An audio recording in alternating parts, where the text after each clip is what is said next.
Hey there, it's Carla. I am so excited today because I have some magical history to share with you. Have you heard about that witch bottle that was recently found in Williamsburg, Virginia?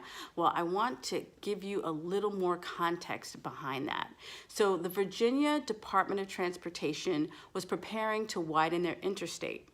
But before they started the work, they had a deal with the William and Mary Center for Archaeological Research to have an archaeological dig there first before they tore everything up.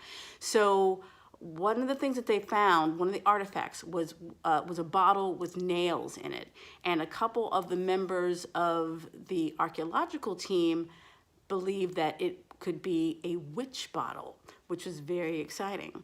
So they thought that it was a witch bottle that might have been placed by a Civil War soldier or officer, but I had to study the historical context because I wanted to know who put it there, how to get there.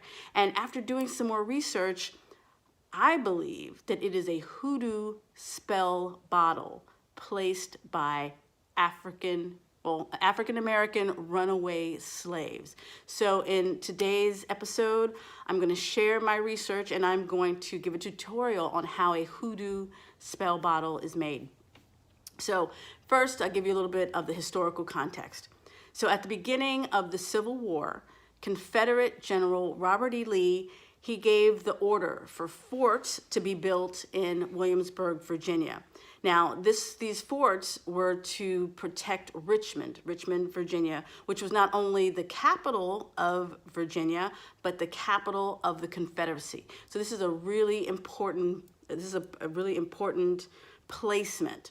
So now the spell bottle, the witch bottle that they found, it was found in one of these forts. It was Redoubt number 9. So there were 14 forts in all. And the big one, the mother fort, was Fort Magruder, and the 13 other satellite fortifications were known as redoubts, and they were there to support Fort Magruder. So the spell bottle was found at Redoubt number 9. So I first was looking through my research to figure out, okay, how to get there. So my first thought was, maybe it was because I'd heard about spell bottles being found in United Kingdom. I thought, okay, maybe it was Irish Americans who had reached here from Ireland right at the beginning of the Civil War, and they got off the boat and went straight into the Civil War to fight because there was a lot of money to be made. And there was also a possibility of Pennsylvania, because the bottle that was found said Chasgrove of Columbia, Pennsylvania, which meant that the bottle itself was from Pennsylvania. So the Virginia archaeologists were thinking that, okay, well, maybe the bottle came from a soldier from Pennsylvania. Now, I know that there is the Pennsylvania Dutch magical tradition, so I thought, well, maybe it could be there. So maybe it could have come from there. So I did, my research to try to figure out all these different places and these different magical traditions where it could come from. But my research went on a different turn when I started asking the question, who built the forts? Who built those actual forts where the bottle was found? Now, this blew my mind, and I'll tell you why. The first thing that I learned was that the Confederate soldiers of the South didn't like physical labor. And I suppose it shouldn't be no surprise because they had slaves. They were used to slave labor. The South was filled with cotton plantations and thousands upon thousands of slaves who did physical work. So the Confederate soldiers they felt that this kind of physical labor was beneath them. So although Robert E. Lee gave the order to start work on those forts in May 1861, nothing really happened by June 1861, a month later. Therefore, the call came out to bring the slaves to war. And they had the slaves build the entrenchments. And I was like, really? So all of that work, all of those forts, all 14 of those forts were built using slave labor. So that also opened up a whole bunch of other things for me. Now, the thing I learned, then they had this thing called impressment. So Fort Magruder, as I said, was the mother fort, and it was named after General Magruder. He kept asking the South, or telling the South, to give up their slaves for this war effort. And he did this thing called impressment, meaning, this is a time of war, therefore I am impressing upon you the need for you to give us your food supplies and your slaves. And there were over like 20,000 slaves who had been brought to the war to do this kind of work for them. And another thing that was part of this impressment, that means free black men. Even though they had been free, they were also under, they had to show up and build these forts under severe penalty. And in those days, severe penalty means whipping. That means whippings. If you didn't show up to do the work, if they thought you were lazy or they thought you weren't doing your job, they would whip you. Because as we know, that was everyday kind of punishment for enslaved African Americans. So, long story short, enslaved Africans built those entrenchments, built those fortifications. So while running away is one method of resistance that slaves had, in their disposal, performing hoodoo folk magic was another. So if you know anything about hoodoo magic, it's an African American tradition, and it's built from oppression. It's built from by any means necessary. It's built by, I have to do what it is that I have to do in order to survive. So it's no surprise to me at all that hoodoo would be used as another tool from slaves to escape their oppressors. So now that I explained all that to you, I'm gonna show you how one is made. So as I said earlier, the bottle that had been discovered, the name of the bottler was Chas Grove from Columbia, Pennsylvania. And I said before, I doubt that a Pennsylvania soldier brought it to the war, brought it to Virginia all the way from home, because that bottle could have come from anywhere. There were no sanitation workers, well, except for the slaves. So there was no way that there's no way that you could really say that that person brought it from home. There was going to be bottles, foodstuffs, all kind of different things that have been discarded around the war, around these different battle zones. So the bottle could go from anywhere. So here's a bottle that I recently ordered via eBay, and you can't really see the markings on it, but it says H. Grone, Grone and Company. And it was bottled in St. Louis, Missouri. So this is an 1860-ish bottle, and it's kind of heavy too. And that's the other thing. This was like maybe for soda, so it's not like there was so even if I can only imagine if it had a liquid in it, it would be extra heavy. So this is just an example of one of these old Civil War era bottles. So it looks something like this. It was a little larger, but it was the same kind of idea. So now the nails in that bottle were large, but also because I have a smaller bottle, I have a smaller hole at the top here. So what I did, I contacted one of my friends, Tom Hunt, shout out to Tom Hunt, who is a historic blacksmith, and he provided Civil War era nails for me. So we have some big ones, have some smaller ones. This is really cool.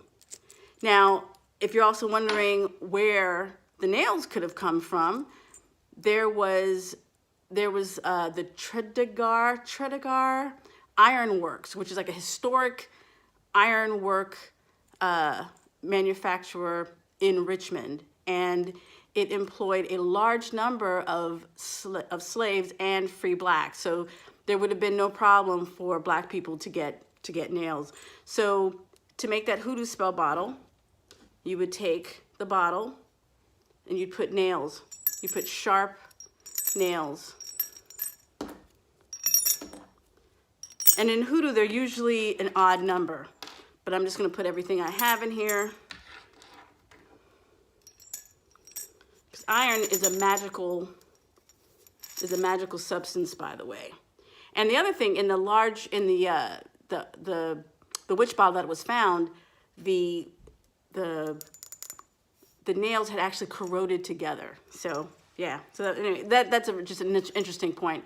But again, it had broken up at the top. So I imagine once it was open to the elements, you know, these kind of things could happen. Now the other thing, the next thing they would do is put urine in it, urine or hair. So I'll show you what I'll do. So I have some liquid here.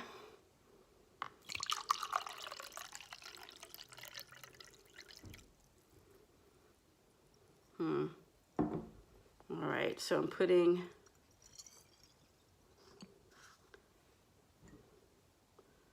more. Okay,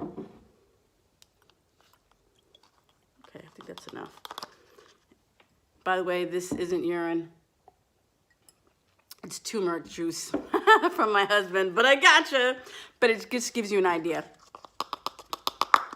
All right, so then you'd fill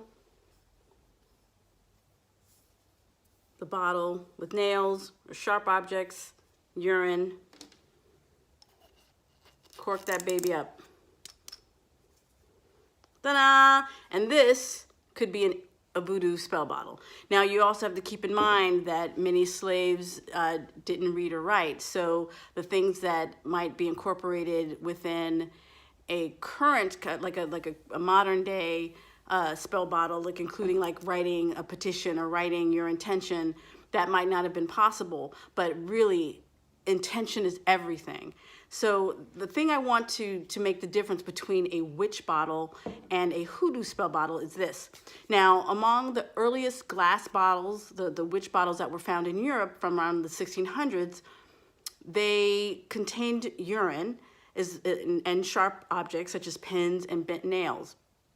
And the whole idea about that was that it was to protect against witchcraft and evil spirits, because people were very against witchcraft. They were afraid of witchcraft. So say around the time of Halloween, a homeowner might create a witch bottle and put it near their hearth, for example, or somewhere in their home, because the idea was that there would be a magical link created by having the hair and the urine inside the bottle.